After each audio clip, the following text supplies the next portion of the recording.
On passe aujourd'hui à la deuxième partie de notre série Tu n'es pas loin, qui est apportée par Benoît Janson. Et le titre d'aujourd'hui, c'est Malaisant. Donc je vais vous laisser avec ce petit malaise et je vais le laisser prendre la suite.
Bonjour, bonjour. Bonjour à tous, très heureux d'être ici parmi vous aujourd'hui. Bonjour à vous qui nous regardez en ligne aussi. Et je voudrais commencer mon intervention, puisque j'interviens là, par remercier tous ceux qui ont permis que cet événement aujourd'hui se produise. Et parce que juste avant, là, j'étais là sur une chaise derrière à regarder ce qui se passait, à chanter avec les chanteurs, à écouter ce qui se fait. Et je suis très très fier de voir tout ce qui se fait ici, la qualité de ce qui est fait. C'était très entraînant. Donc je voudrais remercier les musiciens, parce que vous devez vous imaginer que pour pouvoir arriver à produire ce qu'ils produisent là, il y a quelques heures de travail, il y a quelques heures de répétition, il y a quelques frictions même parfois, mais le résultat était top. Voilà, donc merci les musiciens, et merci aussi à tous les techniciens qui font que les musiciens, quand ils jouent, ça fait de la belle musique. Et donc il y a à la table, et puis il y a également là vous qui filmez pour que ça puisse être diffusé derrière, et les gens en régie, coucou la régie. Voilà, merci à tous. Merci aussi à vous qui vous occupez des enfants et qui êtes maintenant de l'autre côté, qui me regardez peut-être dans le futur. Donc c'est top. Je suis super fier, je suis super content d'être là. Aujourd'hui, je vais continuer cette série sur Tu n'es pas loin, en commençant déjà par faire une petite récap de ce qui s'est passé la semaine dernière. Pour vous dire en fait de quoi on va parler dans Tu n'es pas loin, parce qu'il ne s'agit pas que de vidéo gags. Non, il ne s'agit pas que de cela. Ce qu'on va parcourir pendant cette série qui va nous amener jusqu'à la célébration de Pâques, c'est ça. Ah ben voilà, c'est l'histoire de Jésus de Nazareth. Vous en avez déjà entendu parler de Jésus de Nazareth ? Ouais, on en a un peu parlé pendant les chansons. D'ailleurs, je voulais vous dire, vous avez bien fait d'applaudir les chansons, c'était top. L'histoire de Jésus de Nazareth, racontée par Simon-Pierre. Simon-Pierre, c'était un des premiers disciples de Jésus, un des très proches de Jésus, et qui a donc passé 3 ans de sa vie aux côtés de Jésus, 3 ans pendant lesquels il a pu observer, 3 ans pendant lesquels il a pu être estomaqué par ce qu'il a vécu, choqué, ne pas comprendre, mais aussi être là à côté de Jésus pour pouvoir lui poser les questions. Pierre, c'était un témoin oculaire de tout ce que Jésus a pu faire quand il était là sur terre, pendant ces 3 ans où il a délivré ses enseignements. Et Pierre, ça fait 30 ans qu'il parcourt le bassin méditerranéen, parfois en cavale parce qu'il a failli se faire assassiner par d'autres, etc. Enfin bref, on ne va pas rentrer dans tous les détails. D'ailleurs, on ne les a pas, tous les détails. Et il est là, à Rome, dans la Rome de Néron, dans une prison. Et la tradition nous rapporte que c'est dans ce cadre-là qu'il était avec Jean-Marc. Et Jean-Marc a consigné le récit de Paul dans ce qu'on appelle aujourd'hui l'évangile de Marc. Donc Marc, on va prendre son diminutif, hein, pareil Pierre, hein, et pareil Jésus, c'est plus court. Marc a probablement suivi les 2 dernières années de Pierre, et il est certainement là avec Pierre, à écouter, dans l'intimité, une dernière fois. Il a entendu les anecdotes plusieurs fois, parce que partout où Pierre allait, il devait raconter ses anecdotes. Et là, Marc est là, et il fait répéter à Pierre une dernière fois ces histoires, pour que rien ne se perde. Rien ne se perde. Et vous savez, il y avait toutes les raisons que tout se perde. Parce que dans la Rome de Néron, on n'aimait pas trop les chrétiens. On n'avait pas forcément envie que le message des chrétiens se propage. Et il s'avère que grâce à des personnes comme Marc et d'autres aussi qui ont écrit le récit de Jésus, on a aujourd'hui ces textes qui nous sont parvenus et qui sont très concordants et qui nous racontent l'histoire de Jésus avec autant de détails. Je suis en train de vous évoquer le fait qu'il y a un livre qu'on appelle la Bible.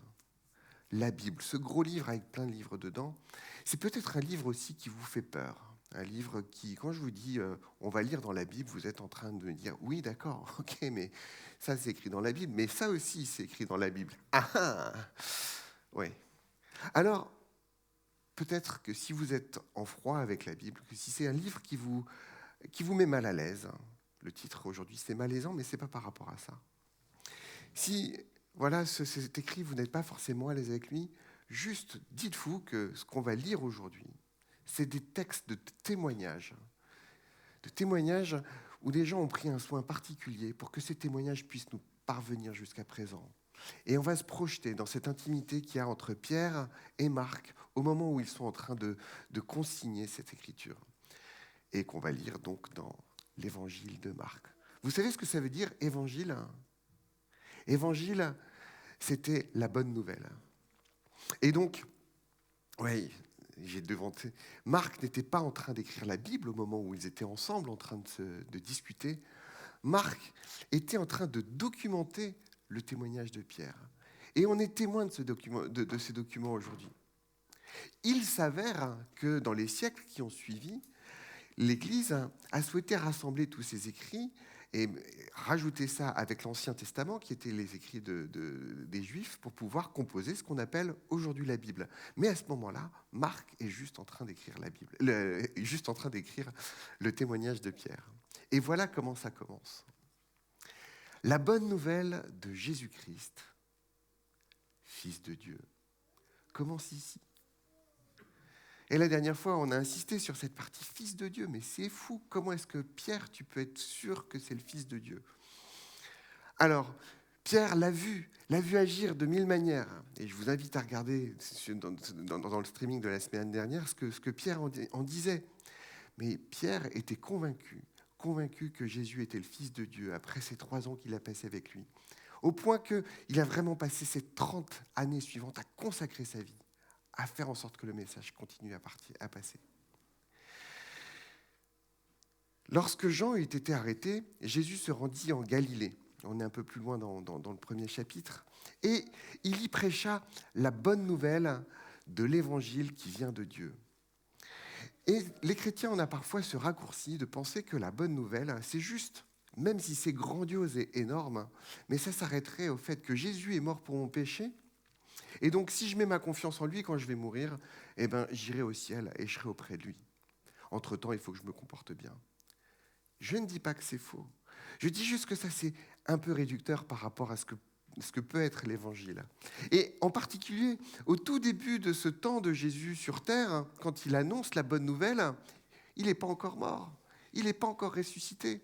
Et donc, c'est forcément un autre discours qu'il donne. Cette bonne nouvelle, elle est grandiose. Cette bonne nouvelle, c'est la suivante, et on va la répéter beaucoup de fois pendant cette série. Il disait, le temps est accompli. Tout ce que vous avez entendu parler de moi, tout ce que vous avez entendu parler par les anciens textes, ça s'accomplit en ce moment, ici et maintenant. Le royaume de Dieu est proche. Parce que Jésus est le Fils de Dieu. Et quand le Fils de Dieu est là et le royaume est là. Le royaume de Dieu est proche. Et ça implique une réponse pour ceux qui veulent s'approprier ce royaume de Dieu, entrer dans ce royaume de Dieu, prendre la citoyenneté de ce royaume. Jésus répétait, changez Repentez-vous, changez derrière ce mot, il y a repentez-vous, convertissez-vous, changez et croyez à la bonne nouvelle. Croyez, mettez votre confiance dans la bonne nouvelle. Et le message était d'une force puissante, ce qui fait que Jésus, ce message se diffusait largement dans la Galilée. D'ailleurs, ses auditeurs, quand il prêchait, là on était dans une synagogue, ses auditeurs étaient profondément impressionnés par son enseignement, car il parlait avec une autorité que n'avaient pas les spécialistes de la loi. Jésus, quand il prenait les textes de l'Ancien Testament, il les faisait vivre à sa manière, de manière nouvelle. Ce qui fait que les personnes qui, même si elles connaissaient le texte depuis des années, elles étaient étonnées, impressionnées par l'autorité par laquelle Jésus pouvait parler de ces textes. Et ce qui devait arriver arriva. Sa réputation se répandit dans toute la Galilée. Dans toute la Galilée. Aujourd'hui, on va voir d'autres épisodes de ce qui s'est passé justement, de ces enseignements de Jésus. Et il s'avère que Jésus est arrivé et il a déconstruit une forme de vision du monde qu'on avait à l'époque. Il a déconstruit, parce que chacune des cultures a une vision du monde. Il y avait la vision des Grecs, la vision des Romains, il y avait la vision des Juifs aussi. Et Jésus est arrivé. Il a amené quelque chose de complètement nouveau, de complètement révolutionnaire. Et quelque chose qui est malaisant. Malaisant, c'est le titre de aujourd'hui, on a choisi ça en équipe. Malaisant, c'est un terme qui est plutôt dans la bouche des adolescents. Et il s'avère que ce terme est rentré dans le petit Robert. Et j'ai vu aussi que quelqu'un a dit « malaisant », c'est un adjectif extraordinaire. Il suscite chez celui qui l'entend exactement ce qu'il cherche à dire. Malaisant. Ça vous produit quelque chose, n'est-ce pas ? Malaisant, pourquoi ? En quoi est-ce que Jésus était malaisant ? Parce qu'il a fait face à des obstacles à la relation entre Dieu et les hommes. Regardez, malaisant parce qu'il s'abstrayait, au présent il s'abstrait, il se met en retrait, il se met à part, c'était pas pour lui. Il s'abstrayait de certains protocoles religieux. J'ai pas trouvé de meilleur terme que s'abstrayer, c'est pas très joli, mais c'est ainsi. S'abstrayer, ouais, on peut en discuter après si tu veux. Tu veux venir ? Mais bienvenue, hein ? Il prétendait avoir le pouvoir aussi de pardonner les péchés. Ça, c'était choquant. Et, pour reprendre l'adjectif, il avait une malaisante aisance à accueillir les pécheurs notoires. Une malaisance aisante, ça pourrait être un nouvel exercice de diction, à accueillir les pécheurs notoires. Et ça, c'est des obstacles. C'est des obstacles qu'il a levés, qui faisaient partie, en fait, de ses visions du monde, qui faisaient partie, en fait, de la manière de voir la relation entre les hommes et Dieu. Et Jésus, il est arrivé avec ces choses qui sont un peu choquantes. Et que l'Église s'est empressée de remettre en place quelques siècles après. Et peut-être qu'aujourd'hui, c'est ça qui vous met en pétard contre l'Église. Peut-être que vous êtes en train de vous dire que ça ne vous intéresse pas ce qu'on est en train de vivre, cette relation avec Dieu, parce que si pour être en relation avec Dieu, il faut faire certains rituels, il faut se comporter de telle et telle manière, il faut se marier de telle et telle manière, il faut s'habiller. Regardez, je me suis habillé en poussin. Vous devez tous vous habiller en poussin. C'est comme ça que vous allez rencontrer le Seigneur. Non. Jésus, il a proposé quelque chose d'autre. Peut-être aussi que cette histoire de pardon, c'est quelque chose qui vous pèse. Parce que vous avez quelque chose qui est lourd. Ok, vous pouvez concevoir qu'on peut pardonner les péchés, mais le vôtre, non. C'est marrant parce que je trouve que par rapport au péché, il y a deux attitudes qu'on a souvent, un petit peu deux caricatures. Celle qui est de se dire « non, mais je ne suis pas si mal ». Et puis il y a l'autre attitude, et moi je vis les deux, mais parfois les deux, il y a un effet loupe en disant « mais avec un péché pareil, comment ça se fait que ça puisse être pardonnable ?» Et là, vous arrivez ici avec ce fardeau en disant « c'est lourd ». Et moi, c'est pas pour moi ce pardon, c'est pas possible. Ce que j'ai fait, les promesses que j'ai jamais tenues, ce que j'ai dit que je ferais et que j'ai jamais fait, ou ce que j'ai dit que je ferais plus jamais, que je fais tout le temps. C'est lourd. Et puis, pour le troisième point, c'est peut-être aussi quelque chose qui vous met en retrait, parce que vous voyez ces gens qui viennent ici, dans le bâtiment ou ailleurs, et vous dites, non mais moi, la discipline qu'ils ont, ces gens, c'est pas pour moi. J'en suis trop loin, il y a trop de choses qu'il faut que je change dans ma vie pour pouvoir être de cela. Jésus, il arrive, et vous allez voir, il va exploser ces obstacles. Comment est-ce qu'il en parle ? Il partit à travers toute la Galilée. Il prêchait dans leur synagogue et chassait les démons. Papa. Et un lépreux s'approchait de lui. Vous savez, c'était pas drôle d'être lépreux à l'époque. D'ailleurs, on appelait lépreux un peu tout le monde dès lors qu'il y avait une maladie de peau. Psoriasis, un machin, un truc. Dans le doute, c'est une lèpre. Et quand on est lépreux, eh ben, on est mis au banc de la société. On est encore vivant, mais on n'est plus capable de vivre la vie comme les autres. On est encore vivant, mais on doit être en retrait, loin. On ne doit pas être en contact.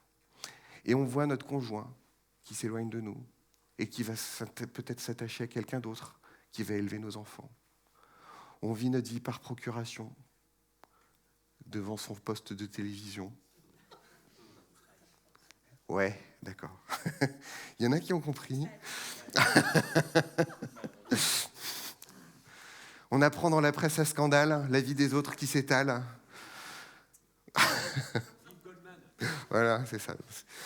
Mais c'est ça, en fait, quand on est lépreux, on vit cette vie-là, on est en retrait, on ne peut que vivre de loin, et on est rejeté, on n'a pas le droit d'être en contact avec les autres. Et là, il y a un lépreux qui s'approche de lui et qui lui dit, si tu le veux, Jésus, si tu le veux, tu peux me rendre pur. L'exemple qu'on a là, et Jésus va le souligner, l'exemple qu'on a là, c'est l'exemple de quelqu'un qui a une foi parfaite, exemplaire en tout cas. Cette foi qui, s'il te plaît, qui est convaincu. Il est convaincu que Jésus est capable. Il est capable de le guérir de cette maladie qui le maudit, qui le met au banc de la société, qui fait qu'il n'a plus qu'à attendre la mort. Il est convaincu que Jésus est capable de le faire. Et il espère qu'il le fera. Ça ne veut pas dire que si Jésus ne le fait pas, il n'est pas convaincu qu'il n'est pas capable de le faire. C'est ça la foi. La foi parfaite. Alors, Jésus pris de compassion, et là j'ai souhaité rajouter la petite note qu'il y avait dans ma Bible, parce que c'est ému aux entrailles, déchiré. Pris de compassion pour cet homme. Il y a aussi des traductions qui disent qu'il était irrité, peut-être en colère. Est-ce que c'était en colère contre cet homme ? Je ne pense pas. Je pense qu'il était en colère par rapport à cette situation de misère de cet homme qui a une vie misérable. Pourquoi ? Juste parce qu'il a la malchance d'avoir quelques traces sur la peau. Jésus prit de compassion pour lui et tendit la main. Et là, il doit y avoir Pierre qui lui dit « Hop, Jésus, attention !» Attention, parce que si tu le touches, tu vas être rituellement impur. Et là, on est tout en haut à Capernaum, et si tu es rituellement impur, ça veut dire qu'on va devoir se taper toute la route jusqu'à Jérusalem, et il n'y a pas encore d'autoroute. Aller rencontrer le prêtre, et puis faire toutes ces choses rituelles qu'il fallait faire quand on était rituellement impur, parce qu'on avait touché quelqu'un qui avait une maladie de peau. Et pourtant, Pierre le toucha. Le gars, il avait le Covid, et Jésus, il s'est approché de lui sans masque. Pierre le toucha et lui dit « Je le veux, sois pur ». La lèpre le quitta et il fut pur. Et Jésus lui fit de sévères recommandations et le renvoya aussitôt. Attention, ne dis rien à personne, ce qui veut dire que le lépreux, quand il est parti, est allé en parler à tout le monde qu'il croyait. Figure-toi qu'il m'est arrivé un truc incroyable. C'est ce qui s'est passé. Mais va te faire examiner par le prêtre et apporte l'offrande prescrite par Moïse pour faire ta purification. Cela leur servira de témoignage. » Jésus, à ce stade, lui dit « Mais tu vas quand même, toi, aller faire la route jusqu'à Jérusalem. » Et c'est parfois troublant quand on lit cette partie de l'Évangile où on se dit « Mais comment ça se passe ? Pourquoi ?» Mais Jésus, là, il a décidé de s'abstraire de cette loi rituelle. Ça n'était pas pour lui, parce qu'il présentait déjà ce qui allait venir, ce qui allait venir avec la nouvelle alliance, cette période dans laquelle nous, on est sous cette nouvelle alliance. Mais pour lui, pour ce lépreux, il est encore temps pour lui d'aller se faire examiner par le prêtre pour dire, voilà, avoir son certificat de rétablissement, pour qu'il puisse mettre dans son passe anti-lépreux, c'est bon, moi je suis guéri. Alors, on venait à lui de toutes parts, toujours de la foule autour de Jésus, toujours. Quand tu vas faire les courses, ah, tiens, il y a Jésus. Non, il y a Jésus qui est là. Pff. Alors une foule se rassembla, si nombreuse, donc là ils sont maintenant dans une maison. Ils se rassembla si nombreuse qu'il ne restait plus de place. On est sur ce deuxième épisode, là, la deuxième idée maintenant. Qu'il ne restait plus de place, même pas devant la porte, et Jésus leur annonçait la parole de Dieu. Qu'est-ce qu'il leur annonçait ? Qu'est-ce qu'il leur annonçait quand il était là ? Il leur annonçait la bonne nouvelle. Il leur disait, le temps est accompli. Le temps est accompli, le royaume de Dieu est proche. Changez de vie, retournez-vous. Faites un 180 degrés par rapport à votre manière d'être pour que vous puissiez entrer dans ce royaume. C'est ça la bonne nouvelle. Changez, croyez dans cette bonne nouvelle. Changez de vie, le royaume est proche. Alors on lui a amené un paralysé porté par 4 hommes. On continue. Mais ils ne purent pas le transporter jusqu'à Jésus à cause de la foule. Alors il était là avec son brancard, etc. Et les gens devaient dire « non, mais non, il n'y a pas de place et tout ». Alors, c'était des gaillards dégourdis. Ils montèrent sur le toit, défirent la toiture de la maison au-dessus de l'endroit où se trouvait Jésus, et par cette ouverture firent glisser le brancard sur lequel le paralysé était couché. C'est une des scènes un petit peu cocasses, je trouve, de l'Évangile. D'imaginer que voilà, ces gars ils se disent « bon, qu'est-ce qu'on fait avec notre brancard ?» Et qui grimpent sur ce toit. Et j'imagine... Alors, le pot de toit, c'était beaucoup plus bas que le plafond qu'il y a ici, mais il y a un moment donné, il devait y avoir des trucs qui tombaient par en dessous, puis tout d'un coup, un filet de lumière, et puis le toit qui s'ouvre, et progressivement, le truc qui s'ouvre, et les mecs qui descendent le gars. Le propriétaire, il devait être fou. Mais oh! J'espère que vous avez une bonne RC. Et voilà ce qui se passe. Lorsqu'il vit la foi de ces gens, encore une fois, Jésus est impressionné par la foi de ces gens, un peu comme tout à l'heure avec le lépreux. Il vit la foi de ces gens. Vous savez, la foi, c'est le fait de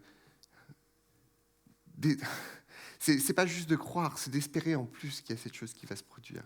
Lorsqu'il vit la foi de ces gens, Jésus dit aux paralysés, « Tes péchés sont pardonnés. » Il y a dû y avoir comme un murmure à ce moment-là. Et puis, le paralysé devait être un petit peu déçu. Quoi. Attends, mais c'est bon, mon péché, c'est peut-être pas la priorité, là. Tu vois dans quel état je suis ? Tu vas avoir un murmure aussi, parce que qui peut se permettre de pardonner les péchés ? Il y a Moïse qui a établi toute une loi, plein de choses qu'il faut faire justement pour pouvoir pardonner les péchés. Il y avait des sacrifices, il y avait tout un code, il fallait passer par les Lévites, il fallait aller à Jérusalem, il y avait plein de choses, c'était compliqué. Comment ? Quel culot ! Et d'ailleurs, on ne s'y trompe pas. Il y avait assis là quelques spécialistes de la loi qui raisonnaient ainsi en eux-mêmes. Comment cet homme ose-t-il parler ainsi ? Il blasphème. C'était un blasphème en or massif que Jésus était en train de faire là. Qui peut pardonner les péchés si ce n'est Dieu seul ? Jésus sut aussitôt, en son esprit les raisonnements qu'ils se faisaient en eux-mêmes. Il leur dit, mais pourquoi raisonnez-vous ainsi en vous-même ? Et là, ils ont dû se dire que ce mec, il était dangereux quand même. Un mec qui est capable de chasser les démons, qui est capable de guérir les lépreux, et qui est capable en plus de lire dans les esprits. Il faut faire attention à ce qu'on pense maintenant. Qu'est-ce qui est le plus facile ? Dire au paralysé, tes péchés te sont pardonnés, ou dire, lève-toi, prends ton brancard et marche. Intéressant cette question. Intéressant cette question. Parce qu'en fait, dans la culture de l'époque, et pas uniquement chez les Juifs, dans cette culture, on pensait que si il nous arrivait quelque chose de mal, d'ailleurs, je pense, quand il nous arrive quelque chose de mal, quand de mauvaises choses te tombent dessus, en fait, c'est parce que tu as commis de mauvaises choses. Il y avait ce raisonnement-là. Et c'est parfois même parmi nous des raisonnements qu'on a la tentation d'avoir. Je ne suis pas béni parce que je n'ai pas fait de belles choses. Mais Jésus, il n'est pas sur ce plan. Il n'est pas sur ce plan, il n'est pas en train de condamner la personne il n'est pas en train de faire une relation entre le péché de la personne et son infirmité.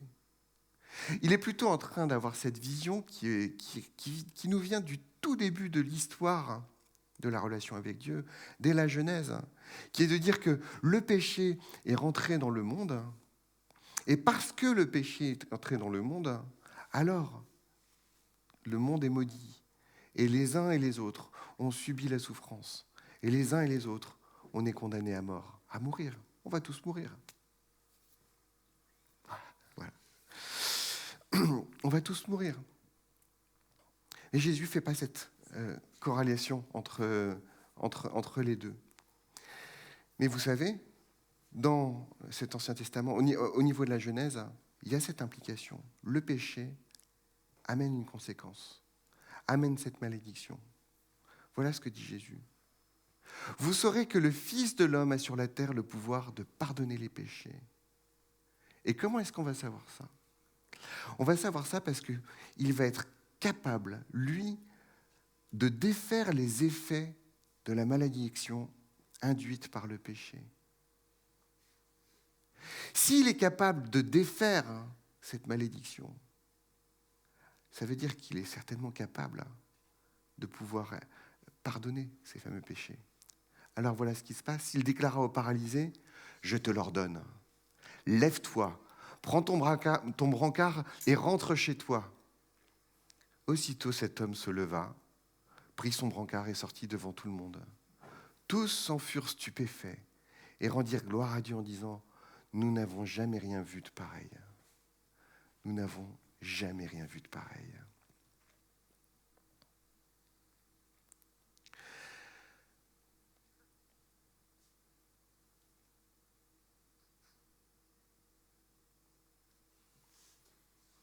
Il vous arrive peut-être de vous demander si Dieu peut vous pardonner. On l'évoquait tout à l'heure. C'est compliqué. C'est compliqué. Il vous arrive de vous demander de savoir si c'est possible que Dieu puisse vous voir autrement que par le filtre de votre péché. Parce que quand on croit dans un Dieu, on croit dans un Dieu grand. Donc s'il est grand, il est capable de savoir tout ce qu'on a fait, en bien, en mal. Est-ce qu'il est capable de me voir à travers un autre filtre qu'à travers le filtre des choses mauvaises que j'ai pu faire ? Jésus est là pour dire que tes péchés sont pardonnés. Ils sont pardonnés, effacés. Ils existent, mais ce n'est plus par ce filtre-là que Dieu nous regarde. Jésus est capable de faire en sorte que Dieu nous regarde autrement qu'au travers le filtre de notre péché. Et il n'y a pas de péché qui ne puisse devenir transparent. Oui, Dieu est capable de pardonner au point d'enlever l'équation du péché dans notre relation avec lui.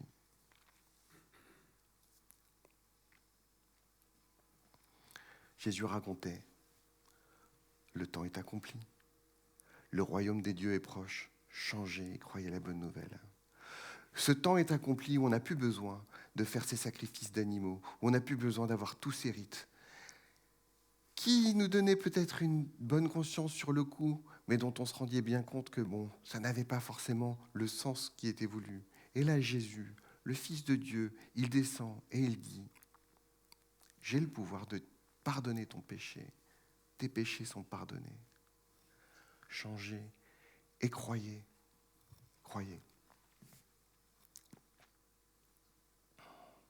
Jésus est en train de placer là les fondations, le fondement d'un conflit qui va l'opposer avec les responsables religieux. C'est ça qui va créer une grande tension pendant tout le reste de son ministère. Parce que, justement, il est en train de dire que le temple et tout ce qui s'y passe, lui est au-dessus de ça. Et lui propose la véritable réponse au péché. Hop. Il avance dans sa déambulation avec ses disciples, et il vit Lévi, fils d'Alphée. Il faut le noter que c'est le fils d'Alphée. Bon, vous, ça ne vous parle pas, moi non plus. Mais Marc, c'est un grec. Et Marc, s'il a noté ça, c'est forcément que quelqu'un lui a dit. Donc c'est bien que c'est Pierre qui lui a relaté que c'est ce fils d'Alphée. Et Pierre, pourquoi est-ce qu'il a eu besoin de le dire à Marc ? C'est parce qu'en fait, à Capernaum, plus ou moins tout le monde se connaissait. Et donc pour pouvoir identifier que c'était quelqu'un de réel, quelqu'un de vrai, quelqu'un que si vous avez envie de faire du fact-checking, comme on dit aujourd'hui, vous pouvez aller voir la famille d'Alphée, ou des descendants d'Alphée, et bien savoir qu'il y a un Lévi qui existait. Marc a souhaité mettre dans son évangile que le Lévi, en passant, c'était Lévi, fils d'Alphée, pour que vous puissiez aller vérifier. Enfin, les gens de leur temps. Et ce Lévi, fils d'Alphée, était à son poste de péage, parce qu'il était collecteur d'impôts. Et collecteur d'impôts, à l'époque, ce n'était pas forcément bien vu, parce qu'en fait, on était des collabos. On était des collabos, et là, c'était un collabo de Hérode Antipas, qui porte assez bien son nom, puisqu'il était assez antipathique, et qu'il avait fait notamment mettre à mort Jean-Baptiste, qui était très apprécié du peuple. Et en plus, en tant que collecteur d'impôts, il n'y avait pas toujours de prix annoncé, et lui pouvait faire un petit peu son propre prix, à condition qu'il y ait assez d'argent qui rentre pour Hérode Antipas, lui pouvait se faire un peu de marge pour lui. C'est un petit peu ce qui se passe dans certains pays où il y a des péages, et ça passe mieux au bac chiche. Donc, Lévi, fils d'Alphée, était un collabo qui s'en mettait plein les poches. Et Jésus lui dit, suis-moi. Et là, Pierre a dû prendre Jésus par la manche. Il dit, non mais attends, t'es sûr là ? Attends, t'es capable de guérir un lépreux. Alors ça va, on a laissé passer, tu l'as touché, mais bon, tu l'as renvoyé quand même aller se faire purifier, etc. Le paralysé, bon, ok, t'es capable de pardonner ses péchés. Ça a choqué les gens ici, là, mais attends. Lévi, lui, c'est pas la bonne personne à qui s'associer. Il n'y a personne qui l'aime. Hein. C'est du perdant-perdant de l'avoir à nos côtés. Hein. Tu vois, Lévi, il faut le laisser de côté. Et d'ailleurs, notre petit groupe là, il n'est pas bien comme ça. Hein. On ne va pas rajouter ce Lévi dans notre petit groupe. On s'aime bien, on se ressemble. Lui, en plus, il ne va jamais vouloir renoncer à ce qu'il est en train de faire. Il se fait tellement de pognon. Et surprise. Déjà après la surprise de Jésus lui demandant de le suivre, Lévi se leva et le suivit. Lévi se leva et le suivit. C'est bien ce qui s'est passé. Parce que le royaume de Dieu s'est approché. Ce mouvement, il est proche, le royaume de Dieu, parce que le royaume de Dieu s'est approché. C'est lui qui s'est rapproché de nous. C'est lui qui est venu vers nous. C'est lui qui est venu sur terre. Et tout le monde, chacun d'entre vous, chacun d'entre nous, tout le monde est invité à y participer. Quel que soit votre poids, quel que soit ce que vous avez sur les épaules. Et Lévi, il a trahi son peuple par cupidité. et il est invité. Et Pierre, il a trahi le Sauveur par couardise, par peur, et il est invité. Et nous, on a trahi nos proches, nos moins proches, pour de très mauvaises raisons. Tout le monde est invité. Alors, on est face à ce choix. Est-ce qu'on veut sauver la réputation, sauver les apparences, faire semblant, etc. Ou alors est-ce qu'on veut vraiment adopter ce royaume de Dieu qui passe par une repentance, se repentir, changer de direction pour endosser ce royaume, croire en la bonne nouvelle de ce Dieu qui est proche et accueillir le pécheur. Et dans accueillir le pécheur, je pense bien sûr à tous les autres, mais peut-être à moi-même en premier. Il faut que vous pensiez peut-être que le pécheur qui est accueilli dans le royaume de Dieu, ça peut être vous. Ce n'est pas à vous de vous rejeter vous-même. Vous pouvez entrer dans le royaume de Dieu. Le royaume de Dieu est proche. Une dernière fois, pour la route, il disait le temps est accompli. Le royaume de Dieu est proche. Changez et croyez à la bonne nouvelle. Alors Pierre, André, Jacques et Jean étaient là face à ce dilemme. Qu'est-ce qu'on fait avec ce Jésus qui a invité Lévi là ? On n'a qu'à faire un groupe, nous, dans notre coin, et puis on va laisser Jésus et Lévi démarrer leur mouvement de leur côté. C'est pas ce qu'ils ont fait. Ils ont choisi de rester ensemble. Et c'est de là que ça a continué cette histoire. Et l'anecdote qui vient, au moment avant que Pierre ne la raconte, probablement, il a dû se faire une bonne tranche de rigolade avec Marc. Ils ont dû se marrer avec l'anecdote qui va venir. Et si vous voulez vous marrer, il faudra venir la prochaine fois.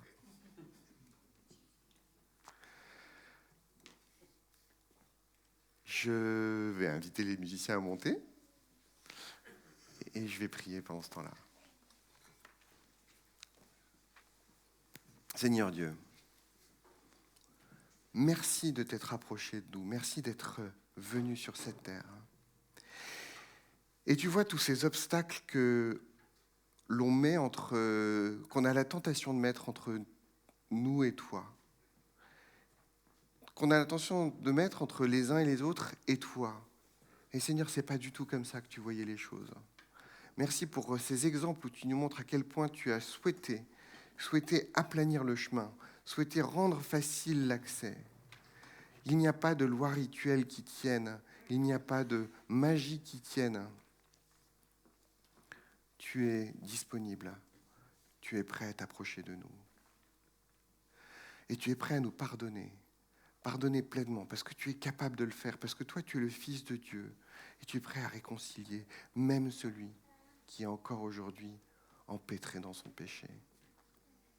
Seigneur, je veux te prier de travailler nos cœurs pour qu'on prenne conscience dans cette réalité du péché, mais confiance dans la réalité du fait que toi, tu peux complètement le rendre inefficace, inefficient, et que Dieu, le Père, puisse nous regarder, non à travers ce filtre du péché, mais comme étant juste une créature aimante, personnelle, avec laquelle il veut continuer à entretenir une relation pour l'éternité.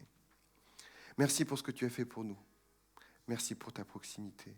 Aide-nous à changer et à croire pleinement dans ce royaume de Dieu, dans cette bonne nouvelle. Amen.